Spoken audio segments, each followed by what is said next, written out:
देण्याचं काम केलेलं आहे.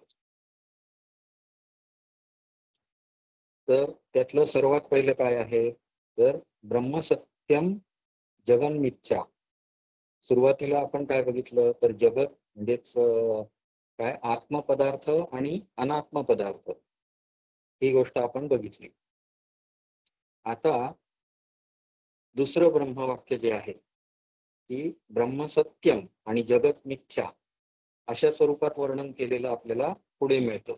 याच्या पुढे त्यानंतर काय मिळेल, तर तत्वमसी या वाक्याशी संदर्भित असलेले सगळे श्लोक, हे वाक्य पटवून देणारे सगळे श्लोक आपल्याला याच्या पुढे मिळणार आहे. आणि सर्वात शेवटी अहम ब्रह्मास्मी हे पटवून देणारे सगळे श्लोक आपल्याला बघायला मिळतात. अशा पद्धतीत या तेजोबिंदूची रचना आहे हे माझ्या एकंदरीत लक्षात आलेलं आहे. तर हा जो अखंड एकरस आहे हे आपण काल थोड्या प्रमाणात समजावलेलं होतं. त्यातलेच आता काही श्लोक आपण बघूया.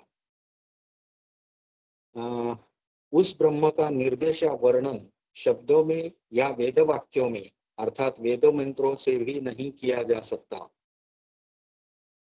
उसके अंदर या बाहर कुछ भी नहीं है. म्हणजेच त्याचं जे स्वरूप सांगायचं झालं तर त्याच्यासाठी गुणवैशिष्ट्य काहीतरी वर्णन करून किंवा आपल्या इंद्रियांनी बघून आपण सांगू शकतो असं काही अस्तित्वातच नाही. त्याच्या आतही काही नाहीये आणि त्याच्या बाहेरही काही नाहीये. अशा पद्धतीत काही नसलेली अवस्था ही ब्रह्माची अवस्था आहे. अर्थात उसका कोई स्वरूप भी नहीं है. असं जे स्वरूप ज्यानं जाणलं तो आणखी वर्णन काय करणार, म्हणजेच तो काय होणार, मौन होणार. बरोबर आहे. आणि अष्टांग त्यांची जी 15 अंग योगाची जी सांगितली त्याच्यामध्ये सुद्धा मौन हे एक अंग होतं. आणि त्याचं वर्णन करताना त्यांनी असंच सांगितलेलं आहे की शब्द अपुरे पडतात. हा पुढच्या श्लोकात हे वर्णन करून सांगितलं की यस्य लिंगम प्रपंचम वा ब्रह्मैवात्मान संशयः नास्ति यस्य शरीरम वा जीवो वा भूतभौतिकः. भूतभौतिक आपली जे पंचज्ञानेंद्रिय आहेत ती पंचमहाभूतांचे विषय म्हणून ओळखतात. पंचमहाभूतांचे विषयांना जाणून घेऊ शकतात.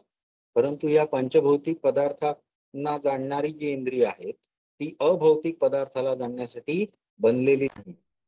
त्यामुळे ब्रह्माला ओळखण्यासाठी आपल्याकडे असा कुठला अवयव नाहीच आहे.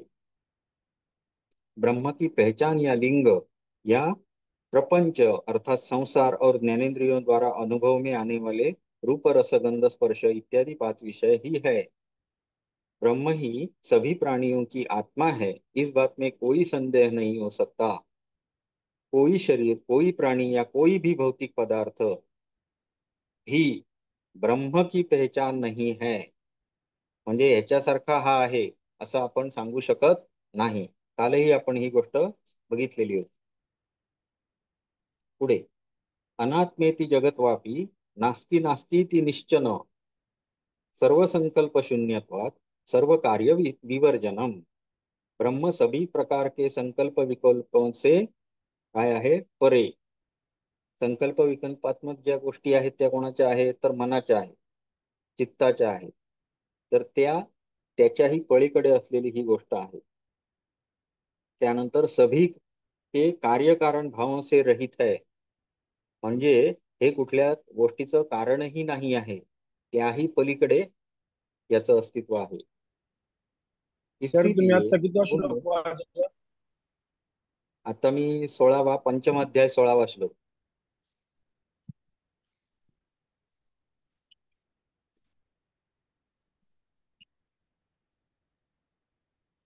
इसीलिए उनमें अनात्म तत्व की भावना या इस जगत की भावना भी नहीं है.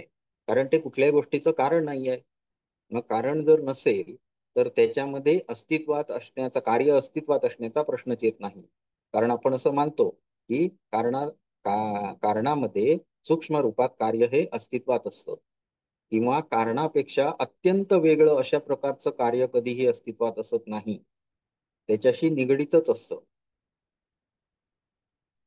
पुढे मृत्युर्नास्ति जननाभावात बुद्ध्यभावात सुखादिकम धर्मो नास्ति शुचिर्नास्ति सत्यम नास्ति भयम न च.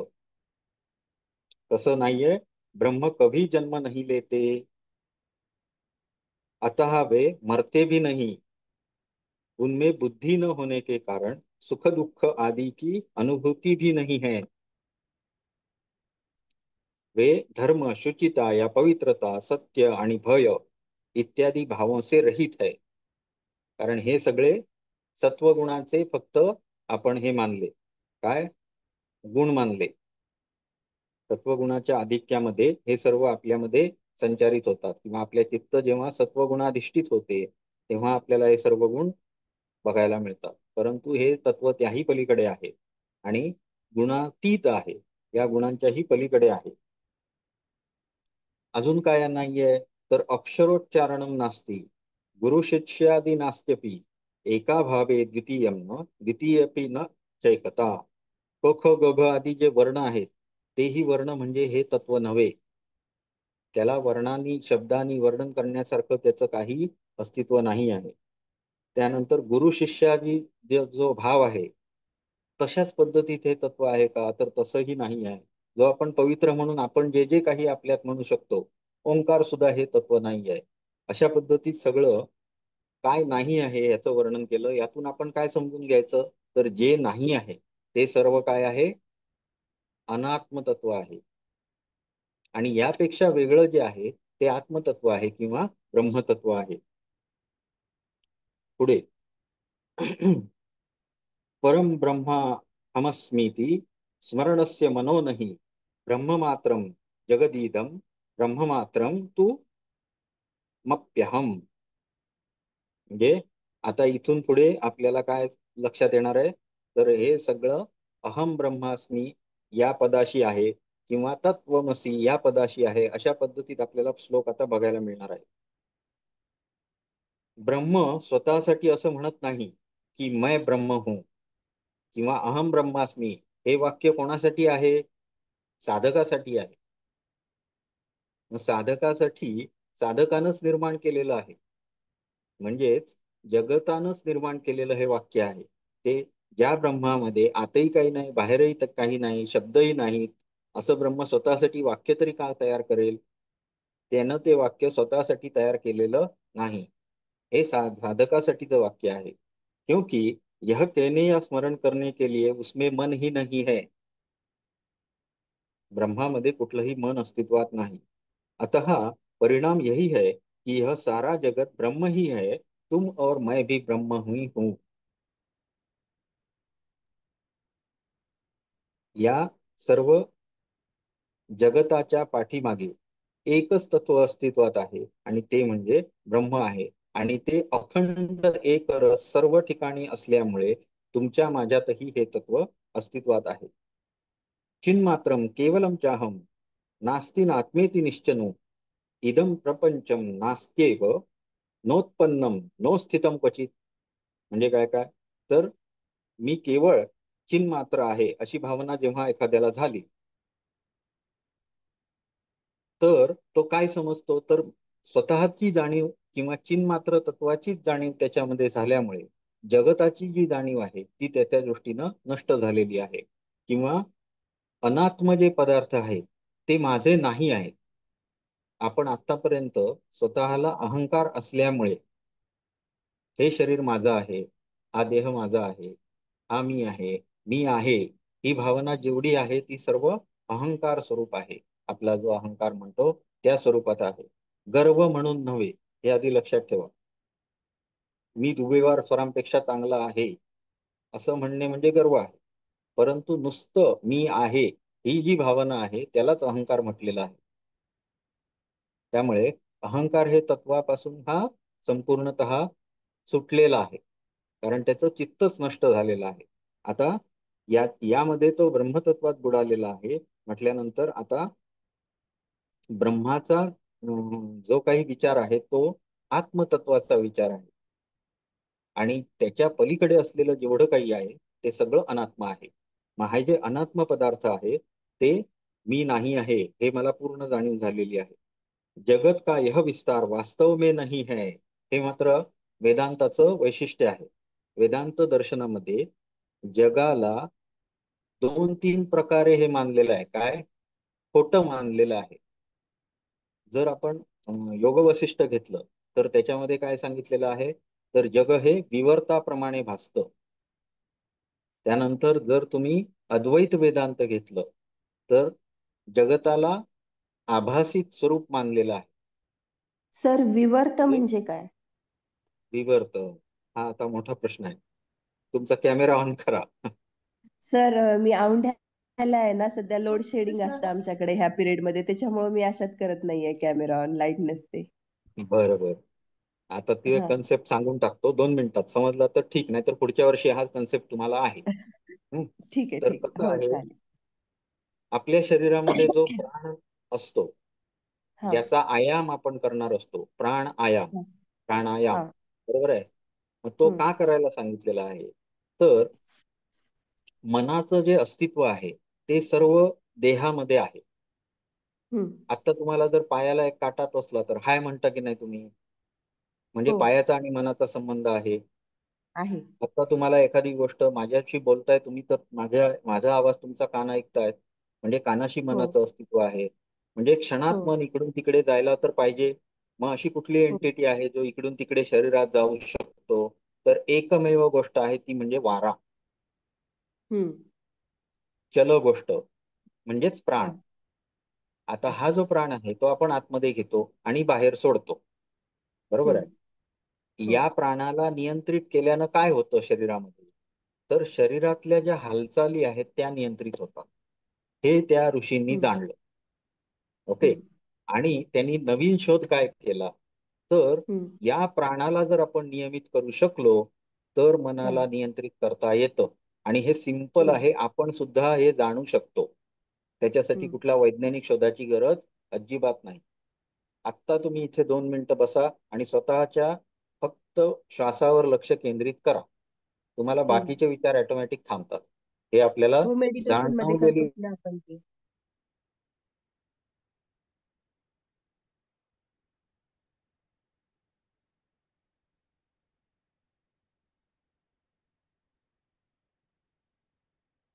पण शिकलो. म्हणजे आम्हाला, मी आता डॉक्टर आहे, तर मला जेव्हा इंजेक्शन द्यायला शिकवलं त्यावेळी ही गोष्ट हम्म निश्चित केलेली होती की हा पेशंटला काय सांगायचं, श्वास भरा. हम्म पेशंट श्वास भर.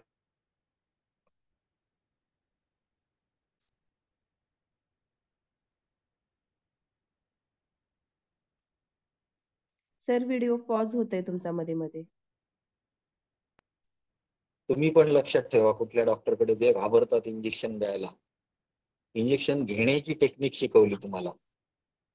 श्वास जोरात आतमध्ये भरायची सुरुवात करायची, हम्म श्वासावर लक्ष केंद्रित करायला सुरुवात केलं तर व्हिडिओ पॉज होतोय त्याच्यामुळे काहीच कळत नाहीये.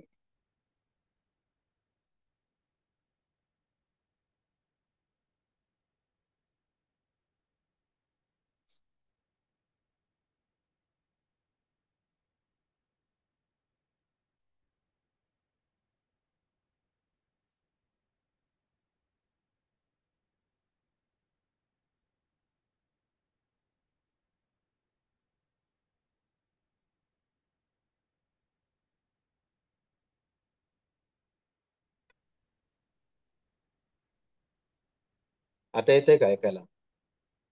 हा आत्ता आलं सर. हा. आता मी काय काय सांगितलं, इंजेक्शनचं उदाहरण संपूर्ण संपलं, ऐकायला आलं? नाही नाही अर्धवट. नाही. हा. 2 वेळा तर पॉज आपल्या, झालं मध्ये. हा, आपल्या श्वासाचा आणि मनाचा संबंध आहे हे आता वैज्ञानिकांनी सिद्ध केलेलं आहे. हा ज्याच्यामध्ये आपण जर श्वास घेता घेता इंजेक्शन आम्ही देतो, पेशंटला काय सांगतो, हम्म श्वास भर, हम्म आणि त्याच वेळी मी इंजेक्शन देतो. हे केल्यामुळं हम्म काय होतं, पेशंट नंतर सांगतो डॉक्टरांचा हात हलका आहे. हम्म टोचलेलं तर आहेच ना त्याला, जो डॉक्टर दुसरा टोचणार तसाच मी टोचणार. पण ही कला आहे. कला म्हणजे काय हम्म आहे, तर सायन्सच आहे त्याच्या पाठीमागे, की हम्म श्वासावर त्याचं लक्ष गेल्यामुळे त्याचं लक्ष इकडे कमी असतं. याचा अर्थ श्वास हा असा पदार्थ आहे ज्याच्यावर मन लगेच केंद्रित होतं. त्याच्याशी हम्म मनाचा संबंध आहे. मग संबंध कसा हम्म. आहे, तर मन ही वस्तू शरीरात सगळीकडे धावते आहे, क्षणाला इकडे क्षणाला तिकडे आहे. क्षणाला पायात काटा हा. टोचलेला समजतोय आणि दुसऱ्या क्षणाला तो काटा दिसतो पण. बरोबर आहे. म्हणजे हम्म. डोळ्याचंही काम होतंय हो. तिथे, तुमच्या काट्याची वेदना समजून घेण्याचंही काम होतंय, फटाफट ते मन इकडे तिकडे काम करतं. मग हे हो. कुठल्या गोष्टीनं होतं, कशावर आरूढ होऊन ते मन धावतंय, कारण मन हे तर जड आहे, हो. प्रकृतीचं विकार आहे. बरोबर. हम्म. मग ते त्याला काहीतरी रथ पाहिजे. मग हा रथ आला कुठून, तर तो प्राण हम्म. स्वरूपात आपण शरीरात घेतो म्हणून अस्तित्वात आहे. ज्यावेळी हम्म. आपण प्राण गेला असं म्हणतो, त्यावेळी हम्म. त्याचं मन थांबतं. ही त्याची दुसरी बाजू. ओके. हम्म. आता हे जे हम्म. मन आहे, हे मन हम्म. आपल्याला सतत फसवत राहतं आणि जगाची निर्मिती करत राहतं. हे कसं, तर आवर्त वादानुसार, विवर्त वादानुसार. मग हम्म. ते कसं करतं, तर हम्म. जसं मी तुम्हाला सांगितलं, अग्नी फिरवत राहिलो आपण, एका हा. काठीला अग्नी लावला आणि ती काठी गोल गोल फिरवत राहिलो, तर तुम्हाला काय दिसेल, तर गोल चक्र, अग्नीचं चक्र झालेलं रिंग. दिसेल. हम्म. या विवर्ताप्रमाणे तसंच जेव्हा तुम्ही एखाद्या पाण्याचा फ्लो असतो, हम्म. उंच भागाकडून सखल भागाकडे पाणी वाहतं आणि हम्म. त्याच्यामध्ये एखादा भवरा जेव्हा निर्माण होतो, हम्म. तेव्हा पाणी गोलच फिरतंय असं आपल्याला वाटायला लागतं. हम्म. पाणीचा ओघ आहे हे आपण विसरतो. आपल्याला काय दिसतं, हम्म. तर पाणी गोल फिरतंय असं हम्म. दिसतं, झालेला आहे असं दिसतं. हे पण हम्म. उदाहरण आहे.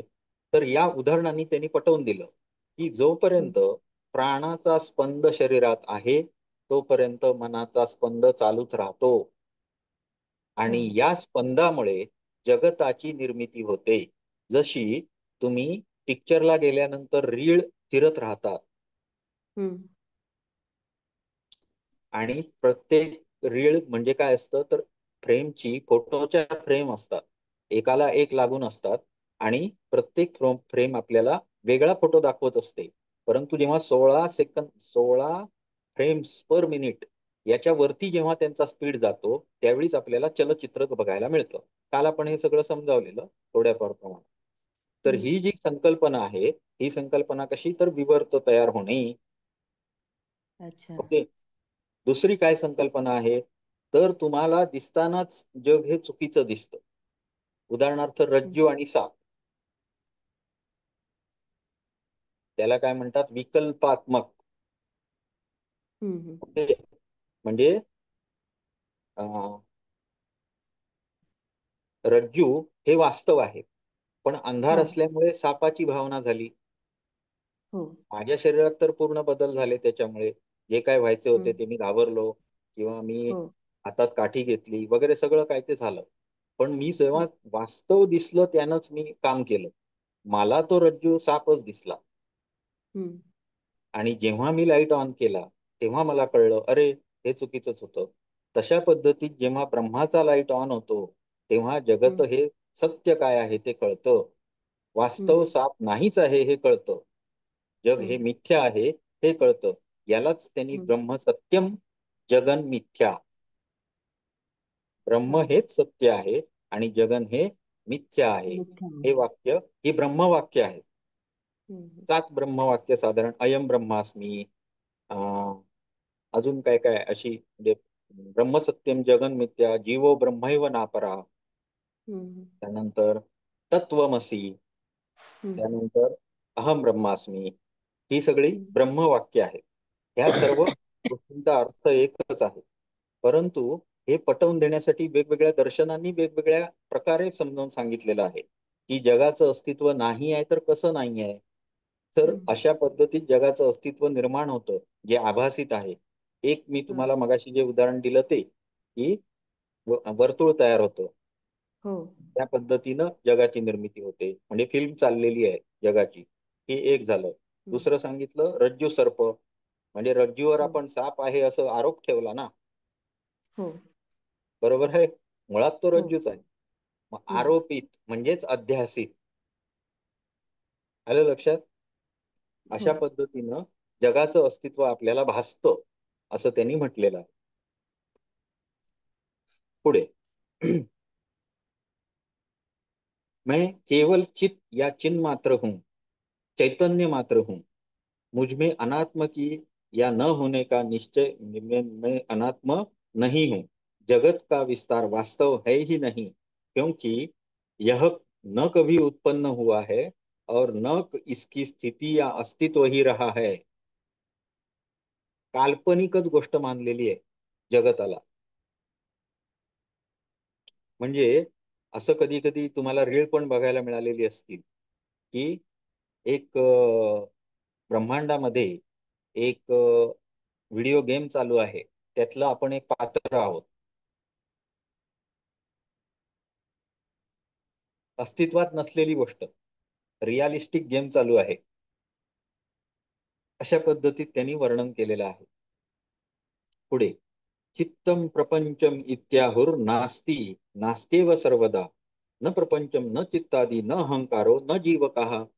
समजायला सोपे आहेत श्लोक, काही मोठं हे नाही. चित्त भी प्रपंच धोका या भ्रम ही है. चित्त स्वतःच काय आहे, धोका किंवा भ्रम आहे. चित्त कभी भी नहीं था, कधीच नव्हतं चित्त हे. भ्रम, चित्त, अहंकार, जीव आदि सब कुछ भी वास्तवात नाही आहे, वास्तविक नहीं है. आता आणखी काय काय नाहीये हे तर आपल्याला जगतातल्या प्रत्येक गोष्टीबद्दल लावता येईल. बरोबर. आपल्यातले सगळ्या भावना, प्रेम भावना, मित्र भावना, अजून काय असेल ती स्त्री पुरुष भावना, अजून काय असतील, ह्या सगळ्या अस्तित्वातच नाही आहेत, म्हणजे जग नाही आहे. बरोबर आहे. त्यानंतर आपण जे विषय जाणतो आहोत ते सगळे फोल ठरले, ते जगताचे विषय आहेत म्हटल्यानंतर ते अस्तित्वातच नाही आहेत. ओके. त्यानंतर आणि काय नाहीये, तर ज्याला आपण अगदी परमनंट मानतो, आधी आधी काळपासून काय चालू आहेत आपले वेद, जे ईश्वरानं निर्माण केले असं आपण म्हणतो. चला, त्यांच्याविषयी काय सांगतो बघूया हे दर्शन. हे काय उपनिषद. वेद हा शास्त्रम पुराणम च कार्यम कारणमीश्वर लोको भूतम जनस्त्वैक्यम सर्व मिथ्या न संशय. हे सगळं मिथ्या आहे, खोटं. काय काय आहे खोटं बघा. वेद, दुसरं शास्त्र, तिसरं पुराण, कार्यकारण संबंध, त्याच्यानंतर ईश्वर, त्याच्यानंतर लोकलोकांतर, त्यानंतर पंचमहाभूत, मनुष्य, हे सर्व गोष्टी मिथ्या आहेत. मग काय सत्य आहे? ब्रह्मसत्यम. आणि हे सगळे पदार्थ कशातले आहेत? जगतातले आहेत, जगन मिथ्या. आणि इथे त्यांनी शब्द काय वापरलेला आहे? हे सगळे पदार्थ काय आहेत? अनात्म. हा शब्द महत्वाचा आहे. या तत्व उपनिषदाविषयी जेव्हा तुम्ही लिहिणार त्यावेळी हा शब्द वापरला पाहिजे. हे पदार्थ काय आहेत? अनात्म पदार्थ आहे. आणि आत्मपदार्थ हा एकच, म्हणजे ब्रह्मतत्व. ओके. आणि तो अखंड एकरस आहे. प्रत्येक भौतिक वस्तूमध्ये सुद्धा तो आहे आणि सर्व ठिकाणी सर्व वाप्य अखंड एकरस अशा स्वरूपात त्याचं अस्तित्व सर्व ठिकाणी अस्तित्वात आहे. पुढे, यत यत संभावते लोके सर्व संकल्प संभ्रम सर्वाध्यासम. आता इथे अध्यास हे पण आलं बघा. सर्वाध्यासम, सर्व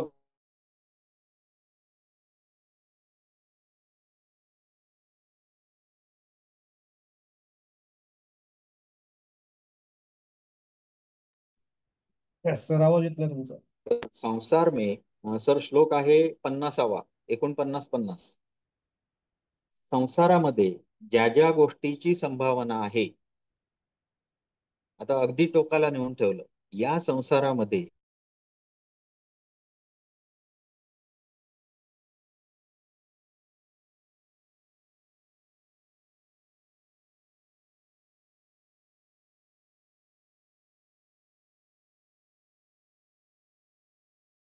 की असं होऊ शकतं का, या सगळ्या संभावना आहेत. या संभावना जेवढ्या आहेत या सगळ्या काय आहेत? मनाचा संकल्प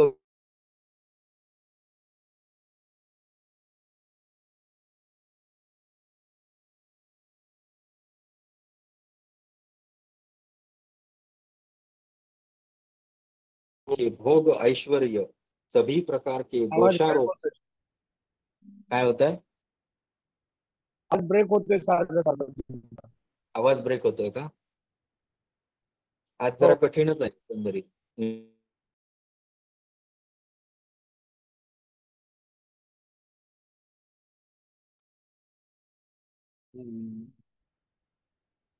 नेट स्लो चालतं सर तुमचं.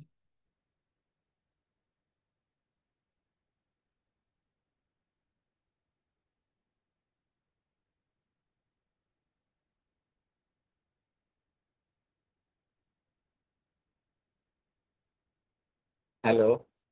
आत्ता आवाज आला सर, मगापासून येत नव्हता आवाज. हा, आता याच्यामध्ये काय काय म्हटलं त्यांनी की या जगतामध्ये जेवढ्या काही संभावना आहेत त्या सर्व संभावना या कशा आहेत तर मनाचे फक्त संकल्प विकल्प आहेत.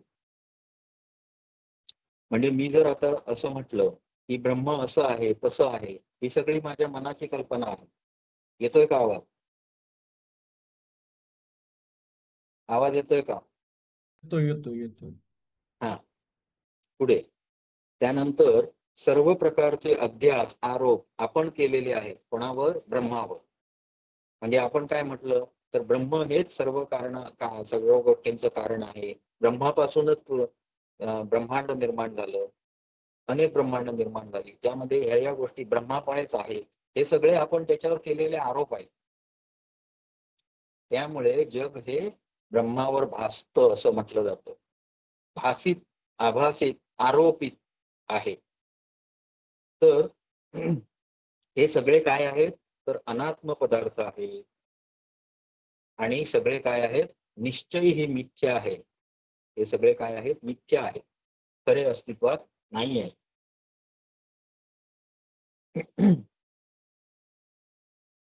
मेरे लिए तुम्हारे लिए यह सब व्यवहार झूठा ही है. माझ्यासाठी, तुझ्यासाठी, आपण ईश्वरासाठी सुद्धा काय काय गोष्टी करत असतो, हे सगळं काय आहे? खोटं आहे. त्यानंतर अजून काय खोटं आहे तर विष्णू काय आहे? पालक आहे, ब्रह्मा जनक आहे आणि शिव हे काय आहेत? नष्ट करणारे किंवा संहार करणारे आहे. हे सुद्धा खोटं आहे. ऐकायला येतंय का? हॅलो. येतोय येतोय. येतंय ना? तर हे सगळं काय आहे? त्यामुळे मिथ्या आहे. आता पुढे अनेक कोटी ब्रह्मांडम सर्व मिथ्येति निश्चिनु सर्व देशिक वाक्योक्ती येन केनापि निश्चितम. करोड ब्रह्मांडाची कल्पना आपल्याकडे सांगितलेली आहे. शिवपुराणामध्ये, स्कंद पुराणामध्ये त्याचा उल्लेख येतो. अनंत कोटी ब्रह्मांड आहे आणि त्या ब्रह्मांडाचाही मालक म्हणून ब्रह्माचं अस्तित्व मानलं जातं. परंतु या उपनिषदानुसार कसं आहे तर करोडो ब्रह्मांडी आधी जी बाते आहेत हे सर्व काय आहेत? मिथ्या आहेत, यांचं अस्तित्वच नाही असं हे मानतात. देशिको अर्थात वेदांत के आचार्यों की बातें जिस किसी ने भी निश्चय रूप मानी है वे सब मिथ्या है. जेवढं काही म्हणून सांगितलेलं आहे पुराणामध्ये, वेदामध्ये, सर्व काय गोष्टी आहेत? मिथ्या आहेत. ब्रह्माच्या आतमध्ये आणि बाहेर कुठलीही गोष्ट अस्तित्वातच नाही. सर, हा, आता जर असं जर म्हणलं म्हणजे हे जर तप हे सगळं जर असं मिथ्या आहे म्हणलं तर मग करायचं का नाही हा खूप मोठा प्रश्न आहे. आता कारण कारण का आपण आपला समाज हा कर्मकांड प्रमाणात थोड्या प्रमाणात कर्मकांड मानतो. मग जर आता हे जर मिथ्या आहे म्हणून जर कर्मकांड सोडून दिलं तर लोक आपल्याला नास्तिक समजतील की. आता एक नास्तिक असतो आणि एक ब्रह्मवेत्ता असतो. या दोघांमधला फरक करता येत नाही असं संत सांगतात. एक संपूर्ण नास्तिक असेल आणि एक पूर्ण ब्रह्मवेत्ता असेल तर या दोघांमधल्या माणसांमध्ये फरक करता येणार नाही. नास्तिक असेल तो काय करेल? मूर्ती फेकून देईल, अजून काहीतरी अगदी अघोर कर्म आपल्या दृष्टीने तो अशा देव गोष्टी तो तो करायला लागेल. तो देव या संकल्पना मानणारच नाही. हा, मग आता जो ब्रह्मवेत्ता आहे किंवा आत्मतत्वच झालेला आहे, ब्रह्मरूप झालेला आहे, त्याच्यासाठी जगत हे काय आहे? अनात्म गोष्ट आहे. मग नित्य. जगातल्या अनात्म गोष्टी कुठल्या आहेत हे मी तुम्हाला सांगितलं. काय काय सांगितलं? वेद, पुराण, अजून काय काय सांगितलं. खूप आपण जे काय मानतो ते सगळं काय आहे त्याच्या दृष्टीने अनात्म आहे. ब्रह्मा विष्णू महेश अनात्म आहेत, बरोबर.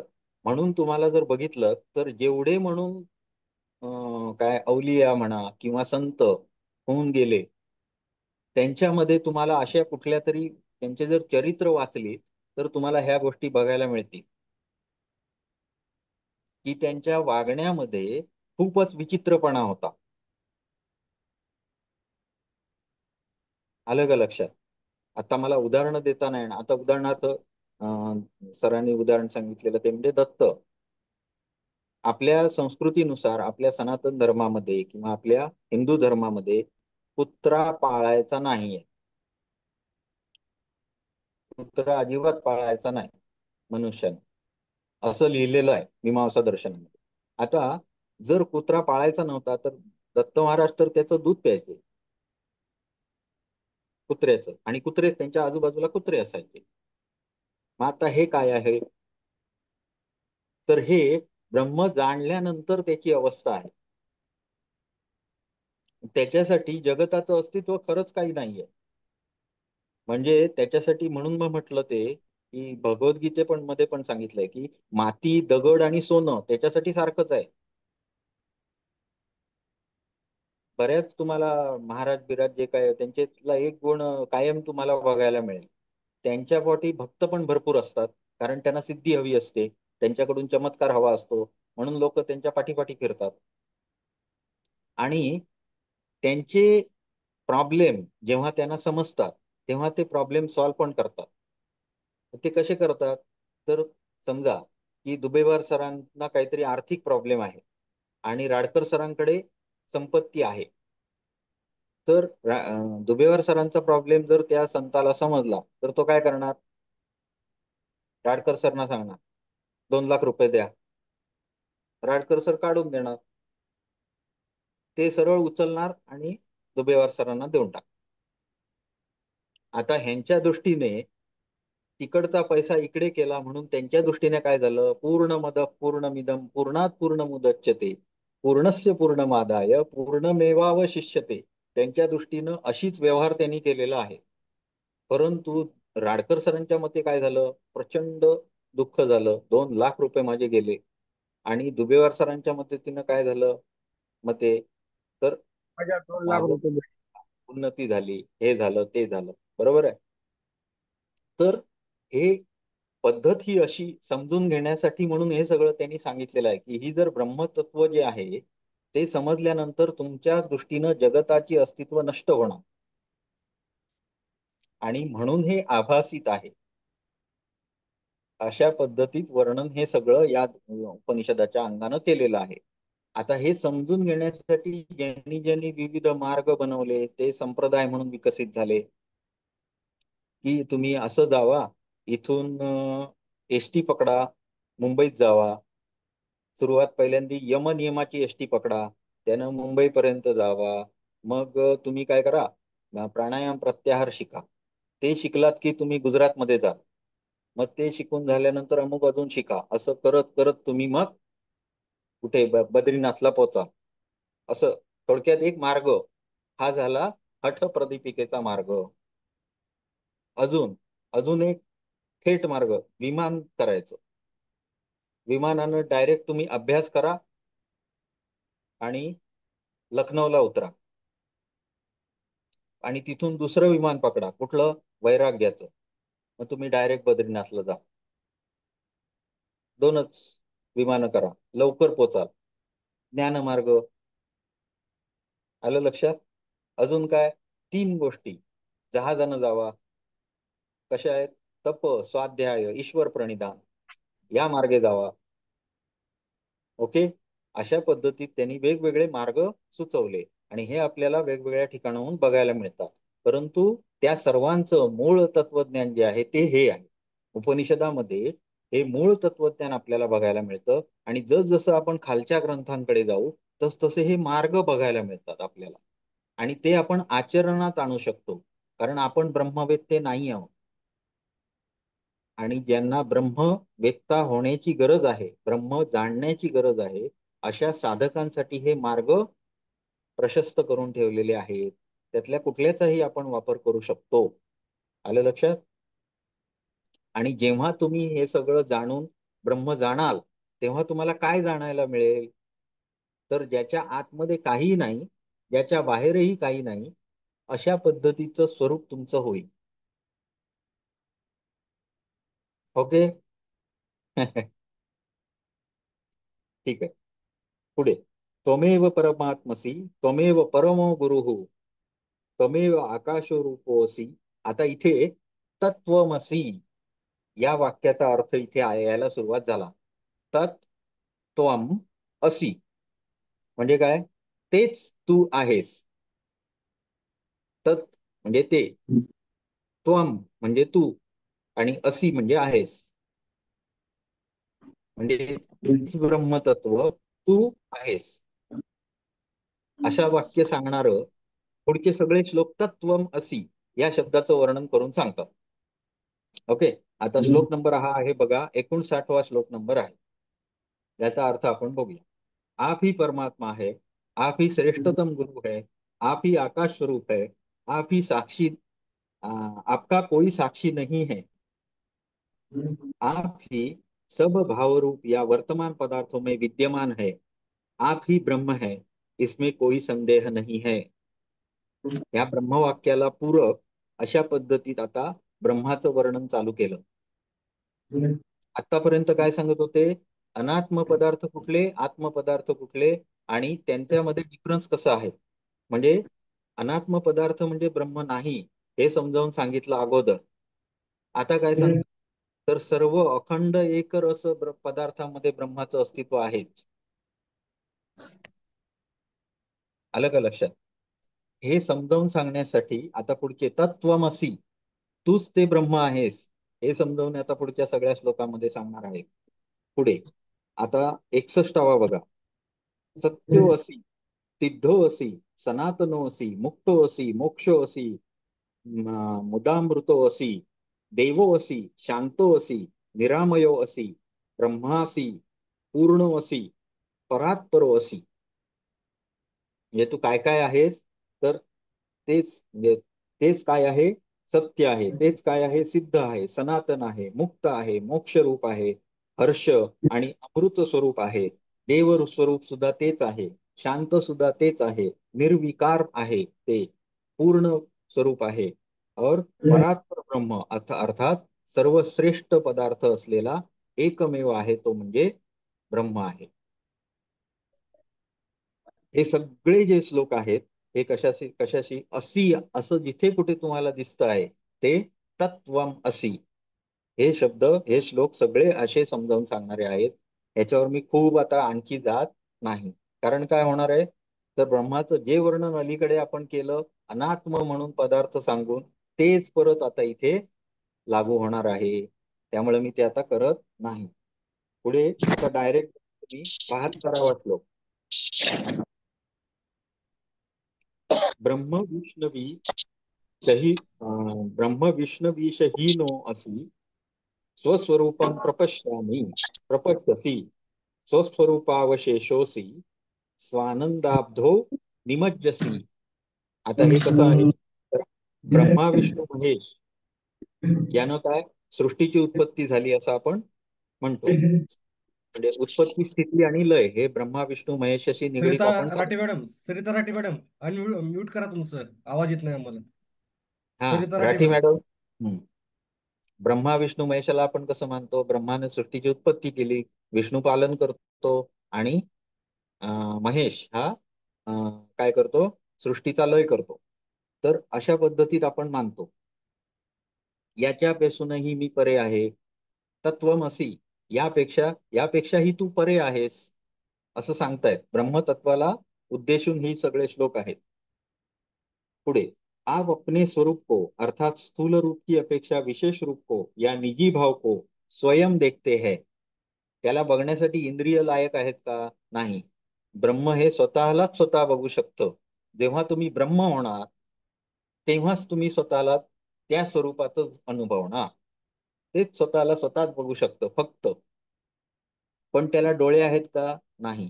त्याच्या आतमध्ये काही आहे का? नाही. त्याच्या बाहेर काही आहे का? काही नाही. ओके. पुढे, आप अपने स्वरूप में ही विराजमान है और अपने ही आनंद सागर में या ब्रह्मानंद सागर में लीन है. लक्षात आलं? आप अपने ही आनंदमय सागर में खुद ही लीन है. पुढे, आता डायरेक्ट 79, श्लोक नंबर 79. शमो विचारः संतोषो भोक्तृभोज्यादिरूपकम् ययाष्टांग योगम च गमनागमनात्मकम. हे आता मी श्लोक मुद्दाम घेतला की आपण आता शिकतोय. काय शिकतोय? अष्टांग योग शिकणार आहोत आपण. यम, नियम, आसन, प्राणायाम, प्रत्याहार वगैरे सगळं शिकणार आहोत.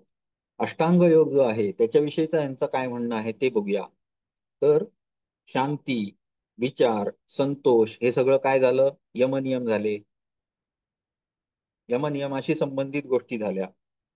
खानेवाला, खाने के पदार्थ ज्याच्याविषयी आपण यमनियमात विचार करतो, यमनियम आदी से युक्त युक्त अष्टांग योग.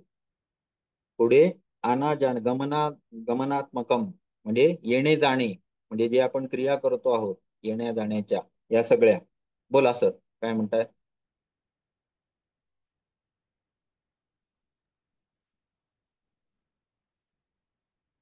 पतंजल योग सूत्र आणि तो तेजोबिंदू उपनिषद हे समकालीन ग्रंथ आहेत का? नाही, उपनिषद हे आधीचे. मग आणि ह्याच्यामध्ये अष्टांग योगाबद्दल सांगितलं तर आता इथं जसा ह्याचा उल्लेख आलाय, तर मग ह्याच्यात हा कसा उल्लेख आला? हा तेच ना, हे जे योगदर्शन आहे ना, हा नंतरचा ग्रंथ आहे. मी तुम्हाला म्हटलं तसं की मार्ग, मग लोकांनी स्वस्त मार्ग कुठचा? आता समजा मी ब्रह्माला जाणलं. अच्छा. मी एक डॉक्टर दूधगावकर, मी ब्रह्माला जाणलं ज्या दिवशी, त्या दिवशी मला इच्छा होणार की माझ्यासारखं अनेकांनी जाणावं. मग मी काय सांगणार? नाही, तुम्ही आता सर्वात सोपा मार्ग असाच पकडा की तुम्ही इथून मुंबईला जा, मग दिल्लीला जा, मग तिथून ना डायरेक्ट तुम्ही जाऊ शकता. हा मी माझा मार्ग तयार केला आणि तोच लोकांना सांगितला. तसा अष्टांगिक योग मार्ग हा पतंजलींनी श्रेष्ठ मानला आणि तो लोकांना शिकवला. ओके. पण त्यांनी 3 मार्ग अच्छा, सांगितले. म्हणजे ओके. पण हे त्यांनी आणले कुठून? तर त्यांनी स्वतः जनरेट केलेले नाहीये. त्यांनी ठीक आहे. योग तत्वोपनिषदातनं काही भाग घेतला, त्यांनी अजून कुठल्या तरी उपनिषदातून काही भाग घेतला आणि त्यांनी स्वतः हे संकलित करून लिहून ठेवलं आणि ते सूत्र रूपात बांधून लिहून दिलं. कारण वेदामध्ये भरपूर गोष्टी लिहिलेल्या आहेत. नुसतं ब्रह्मतत्व आणि जगत याच्याच विषयी वर्णन आहे का? नाही. त्यांनी इष्टदेवतांचं पण वर्णन केलेलं आहे, यज्ञाचं पण वर्णन केलेलं आहे, अनेक यज्ञ यागादी क्रिया सांगितलेल्या आहेत बऱ्याचशा. त्यानंतर तंत्र पण सांगितलेली आहेत. म्हणजे आग कशी पेटवायची हे एक तंत्र आहे, त्याचाही उल्लेख तुम्हाला अथर्ववेदामध्ये मिळेल. आलं का लक्षात?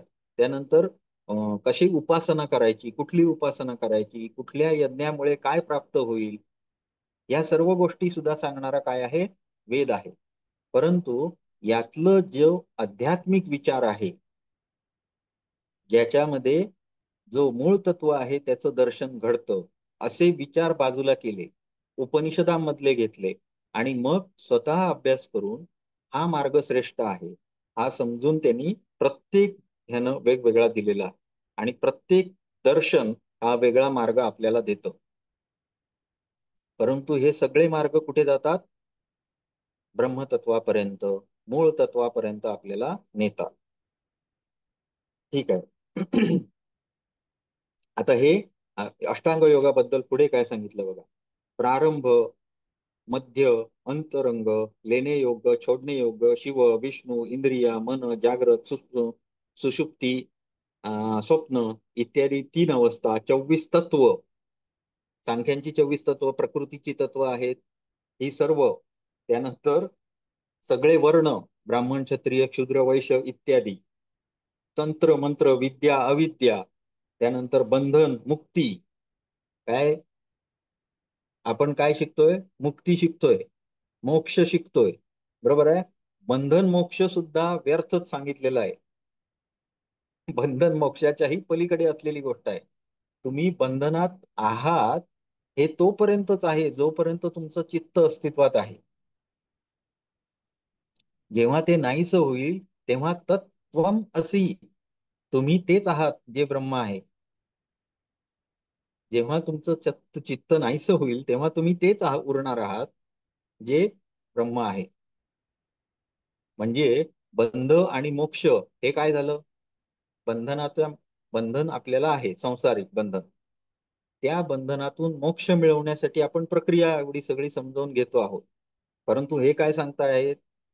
तर बंध आणि मोक्ष हे तुम्हीच स्वतःला बंधन घालून घेता आणि तुम्हीच स्वतः ते सोडवता. त्याचं अस्तित्वच नाहीये. अस्तित्व कशाचं आहे? ब्रह्मतत्वाचं आहे. जरा समजायला जरा जड आहे, परंतु हे जेव्हा तुम्ही शांत चित्ताने विचार कराल तेव्हा लक्षात येईल की जगतामध्येच आपण आहोत, आपणच जगत आहोत. म्हणजे आपलं जे शरीर आहे ते जगत आहे, आपले विचारही जगत आहेत. हेच जर अस्तित्वात नसतील तर आपण केलेला मोक्षाचा विचार हा सुद्धा कसा असेल? फोलच आहे. आत्ताच डोक्याच्या वरून गेलं सर सगळं. ते समजून घेणं जरा कठीण आहे आणि त्याच्यासाठी हा. थोडी आध्यात्मिक नाही म्हणणार, बौद्धिक हे वाढली पाहिजे. म्हणजे काय म्हणणार कस त्याला? लागतात. कस लागेल. परंतु जेव्हा तुम्ही 10 ग्रंथ वाचणार, आता माझ्या बाबतीत काय झालंय तर मी सगळी दर्शनं वाचलेली आहेत. प्रत्येक दर्शनाचा हा. विचार मला माहिती आहे आणि त्या अनुषंगाने मी तुम्हाला समजावून सांगतो आहे. हा त्यातला फरक. जेव्हा तुम्ही हे सगळे दर्शन तुम्हाला येऊन जातील त्याच्यानंतर तुम्ही नक्की, मी फक्त काय केला, एक विचार पेरला जो आता उगवला नसेल, कदाचित नसू दे, नाही उगवला तरी चालेल, पण तो तिथे आहे. त्याला जेव्हा पोषण मिळेल, जेव्हा त्याला खत पाणी मिळेल तेव्हा तो व्यवस्थित उगवेल, त्याच्याबद्दल खात्री बाळगा. ज्यांच्या नाही आणि पेरला गेला प्रत्येक ते दर्शनांमध्ये हेच तत्व सांगितलेलं आहे जवळपास बऱ्यापैकी. सगळ्या दर्शनामध्ये हे तत्व येतच. हो. आता यांनी फक्त हे व्यवस्थित समजावून सांगितलंय की बंध सुद्धा मी नाही, बंध मोक्ष सुद्धा नाही, हे सुद्धा काय आहे? खोटं आहे. कारण मूळ तत्व अस्तित्वात असलेलं, फक्त चैतन्य असलेलं तत्व जर तुमच्यातला प्राण निघून गेला, आत्मतत्व निघून गेलं तर काय उरतं? काही उरेल का? विचार उरतील का? नाही. मग तुमच्यात मोक्षाचा काहीच विचार नाही. उरेल का? नाही. काहीच मग नाही. त्या विचाराला प्रकाशित करणारं जे तत्व आहे तेच खरं अस्तित्वात आहे असं म्हणावं लागेल. विचार प्रकाशित व्हायला त्याच्यामध्ये चैतन्य अवस्था तरी पाहिजे. हो. ही जी चैतन्यात्मक गोष्ट आहे तीच फक्त सत्य आहे, बाकी सगळं मिथ्या आहे, खोटं आहे. मिथ्या आहे. त्या वस्तूला जर काढून घेतलं तर काही उरत नाही. आलं का लक्षात? पुढे आता समजा काही नाही लक्षात आलं असेल तरी हे लक्षात येणार पुढे जाऊन. सगळ्या दर्शनानुसार हे आहे असं म्हणलेलं आहे. पुढे सर्व वेदांत सिद्धांतम, वेदांतामध्ये सांगितलेले सर्व सिद्धांत. अगदी सुरुवातीच्या लेक्चरला मी हे तुम्हाला समजावून सांगितलेलं की 4 वेद आहेत आणि त्यानंतर काय आहेत? उपनिषद आहेत, आरण्यक आहेत, ब्राह्मण ग्रंथ आहेत आणि सर्वात शेवटीचे आहेत ते म्हणजे उपनिषद. ओके. आणि उपनिषदांना म्हणूनच वेदांचा अंतिम भाग असं म्हटलं जातं. आणि वेदांचा अंतिम भाग या शब्दाचं एकत्रीकरण केलं तर काय येणार? वेदांत. बरोबर आहे. तर हे जे वेदांत आहेत म्हणजेच उपनिषद आहेत, हे सुद्धा काय आहेत? त्यातले जे सगळे सिद्धांत आहेत, सभी शास्त्रों के अर्थों के निर्णय, सर्व शास्त्रामध्ये जे काही गूढ अर्थ सांगितलेले आहेत ते सगळे अर्थांचं सार जरी काढलं तरी अनेक जीव है या एक जीव है या प्रश्नाचा निर्णय म्हणजेच आता ह्याच्यात खूप खोलवर गेलं तर तुम्ही आणिच हे व्हाल काय फरकून जाल. तर तसंही विचार करू नका. उदाहरणार्थ आता समजा की मी आहे, तुम्ही आहात, दुबेवार सर आहेत, अजून कोण राडकर सर आहेत, अजून कोण सुजाता मॅडम आहेत. हे वेगवेगळे नाहीच आहेत. अखंड एकरस ब्रह्मस्वरूप आहे सगळ्या ठिकाणी अस्तित्वात. म्हणजे वेगवेगळे जीव आहेत ही संकल्पना चुकीची आहे असं यांचं म्हणणं आहे. चला पुढे. हो, एकच तत्व मानतात ना ते, त्याच्यामुळं. हा हा आता असं नाहीये, पुढे येणार आहे सगळ्या गोष्टी. अजून अजून तुम्हाला दार्शनिक हे आता सर घेणार आहेत सगळे दर्शन. ओके, पण हा विचार लक्षात ठेवा, हा विचार हो. महत्वाचा आहे. पुढे तर सगळ्या शास्त्रांचे जेवढे निर्णय आहेत म्हणजे आपण जे काही मानतो ते सगळंच खोटं आहे. आपण कोणाचं मानतो? सनातन धर्म आपल्याला शिकवतो ते आपण मानतो, हिंदू. अजून कोण मुस्लिम असेल तो काय मानतो? I love Mohammed. अजून कोण काय काय असेल तो काय काही मानतात लोक. हे सगळं मान्यता म्हणून जे काही आहे ते सगळं खोटं आहे. त्यांच्या दृष्टीनं जे त्यांनी ग्रंथ मानलेले आहेत म्हणजेच आपण, हे सगळे ग्रंथ सुद्धा मिथ्या आहेत. या तत्वाच्याशी निगडीत यातल्या काही संबंध नाही. ओके, चला पुढे. वाणी से जो बोला जाता है, आचार्य जो उपदेश करते हैं. आता तुमच्या दृष्टीनं मी आचार्यच आहे. तुम्हाला सांगण्यासाठी मी या ग्रंथांचा आधार घेऊन तुम्हाला आता शिकवतोय. यांनी स्पष्ट शब्दात सांगितलंय काय? वाणी से जो बोला जाता है आणि आचार्य जो उपदेश करते है तो सुद्धा मिथ्याच आहे. आता मी उपदेश केला काय? ब्रह्म जाणा, जगत मिथ्या आहे, उपदेश केला. हा अख्खा उपदेशच काय आहे? मिथ्या आहे. कारण तो कुठून केला गेलेला आहे? मनातून. मनाचंच अस्तित्व नाहीये. तुमच्या मनापर्यंत पोचला त्याचा उपयोग काय आहे? काही नाही. कारण का? तर जे तत्व जाणणार आहात तुम्ही ते या इंद्रियातीत मनातीत गोष्ट आहे जी नुसती जाणायची आहे. ती अस्तित्वातच आहे, अखंड एकरस आहे. परंतु जोपर्यंत तुमच्यामधला अहंकार संपत नाही तोपर्यंत तुमच्यामध्ये अहम ब्रह्मास्मी ही जाणीव उत्पन्न होणार नाही. तोपर्यंत मी डॉक्टर आहे, मी दुबेवार सर आहे, मी वेडकर सर आहे असंच राहणार. ज्यावेळी अहम ब्रह्मास्मी हे पूर्णतः उतरेल त्याच वेळी तुम्ही ब्रह्माचे पाईक व्हाल. पुढे.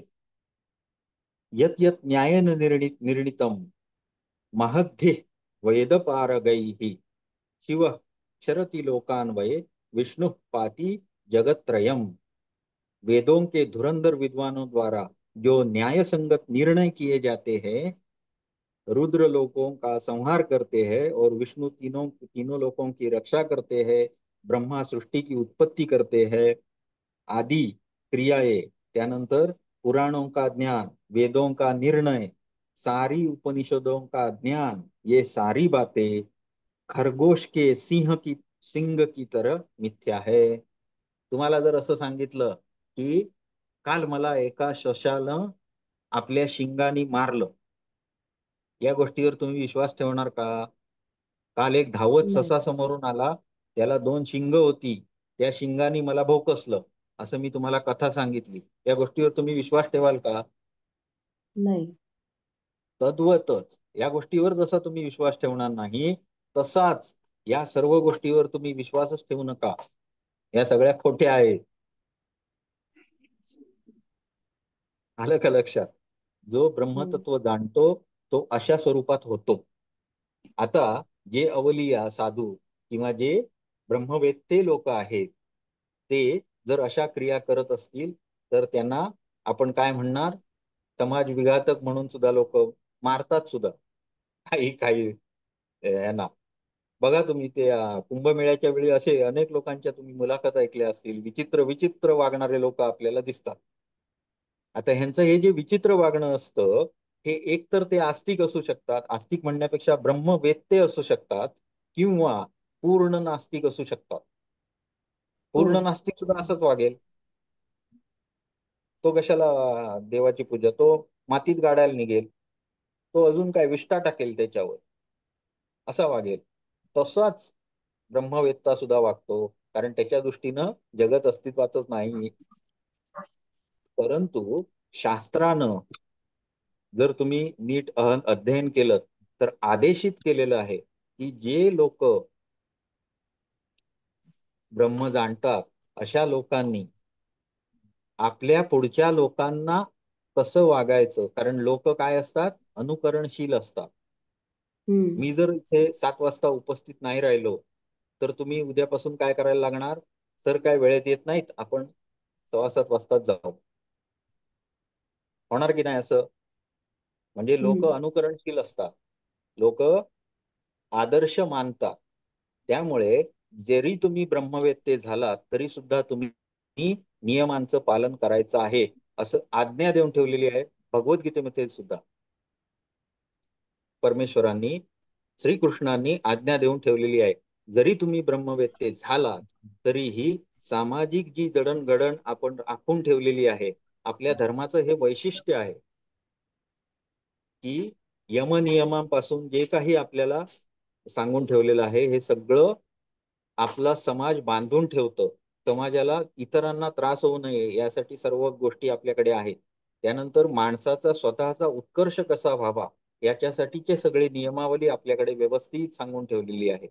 आणि ह्याचं आदर्शांचं लोक आदर्श घेतात. मग तुम्ही जर आदर्श आहात, तुम्ही अणिमादी सिद्धी मिळवून लोकांची दुःख दूर करत असाल तर त्याच्याबरोबर तुम्ही अशा गोष्टी, लोकांच्या श्रद्धास्थानांना बिघडवण्याच्या गोष्टी करायच्या नाहीत. हे सुद्धा शास्त्र सांगतं. परंतु हे नियम त्यांच्यासाठी काय आहेत? वेदात जे सांगून ठेवलंय, शास्त्रात जे सांगून ठेवलंय, पुराणात जे सांगून ठेवलंय, हे नियम त्यांच्यासाठी नाहीच आहेत. कारण ते ब्रह्मच झालेले आहेत स्वतः. जगत हे अस्तित्वातच नाही आहे त्यांच्यासाठी. त्यामुळे जर ते असे विचित्र वागले तर त्यांना त्याचं कुठलंही पापही लागत नाही, कसलं पुण्यही त्यांना लागत नाही. त्याच्या पलीकडेच आहेत ते. आलं लक्षात? तर हे समजून घेण्यासाठी हे उदाहरण दिलं तुम्हाला. आता पुढे हे सगळं उदाहरणाने सांगून टाकतात. म्हणजे आता मी एक उदाहरण काय दिलं तुम्हाला, तर सशाला शिंग आहेत आणि त्यांनी मला मारलं. हे उदाहरणावर जसं तुम्ही विश्वास नाही ठेवायचा तसंच या जगावरही विश्वास ठेवू नका. म्हणजे त्यातला दुसरा पार्ट सांगतायत, जगन मिथ्या हे समजावून सांगतायत. ब्रह्मसत्यम हे हम्म. सांगून झालंय. आता जगन मिथ्या का आहे, तर एवढी उदाहरणं तुम्हाला दिलेली आहेत. काय काय आहे?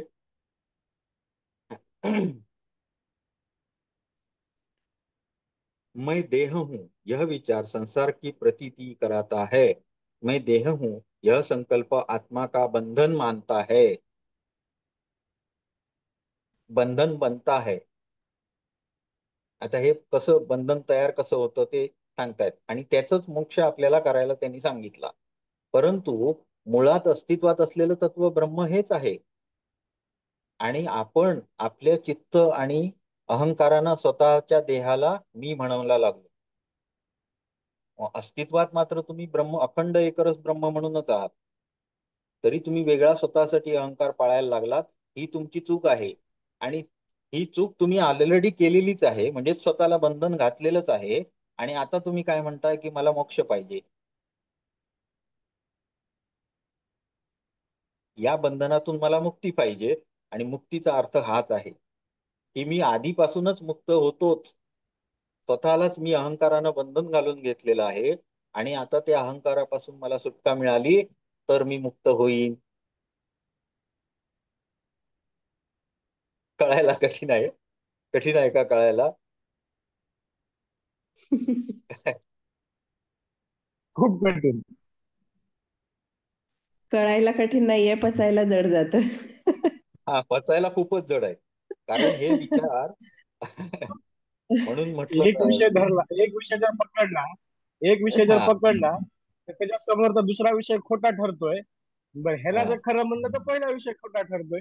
म्हणजे हा ते कन्फ्युज झालो. आता हे नक्की मी पेरलंय, हे नक्की उगवणार ह्याच्याबद्दल मला खात्री आहे, कारण माझ्यात ते उगवलं असंच. ओके.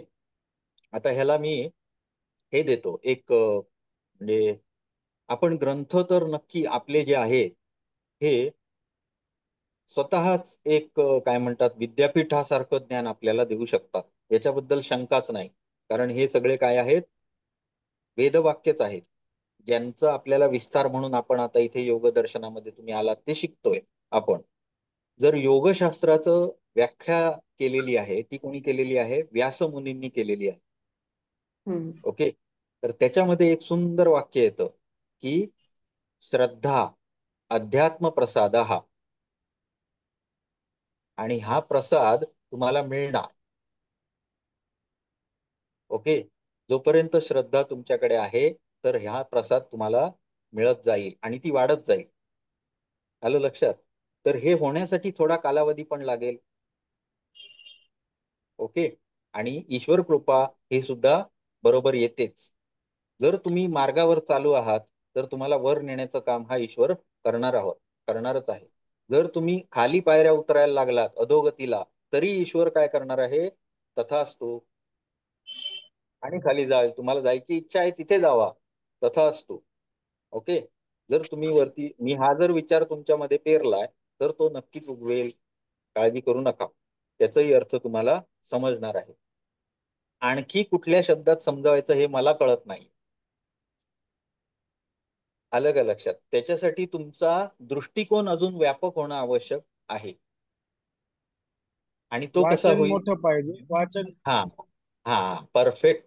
वाचन तरी मोठं पाहिजे, किंवा वाचन गुरुवचन ऐकण्यानं म्हणजे वाचन जर नसेल तर अनेक ग्रंथ शी संबंधित तुम्ही शिकलं पाहिजे, ऐकलं पाहिजे, म्हणजे सत्संग केला पाहिजे. त्याच्या अनुषंगाने सुद्धा दृष्टिकोन व्यापक होईल आणि त्यानंतर श्रद्धा विकसित होईल आणि मग अध्यात्म प्रसाद हा दूर नाही. ओके.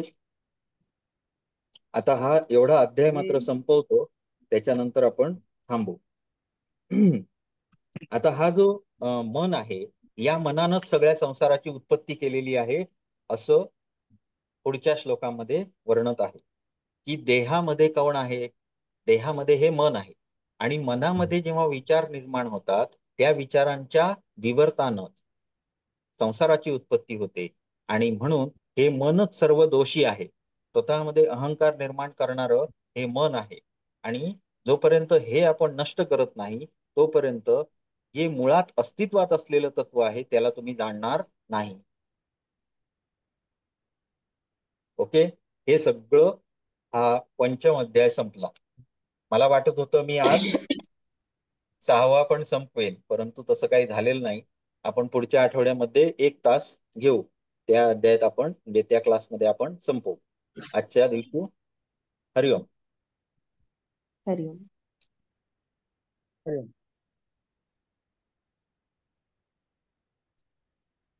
डाळिंबे सर तुम्हाला होस्ट करतो. हो हो ठीक आहे.